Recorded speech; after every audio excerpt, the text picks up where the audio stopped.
Okay, for this assignment, I finished implementing the abstract manager as well as the texture, image, sprite, and sprite batch singleton managers.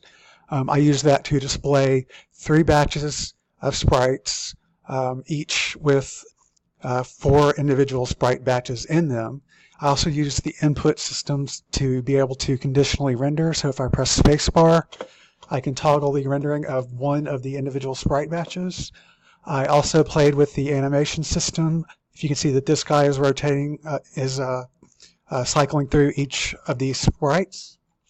Over here in the code, you can see where I've implemented the abstract managers, or the singleton managers, added some textures and images here, and then down here, there's the draw, and then down here, I've just done some basic adding of sprites to the batches and then attaching it to the batches.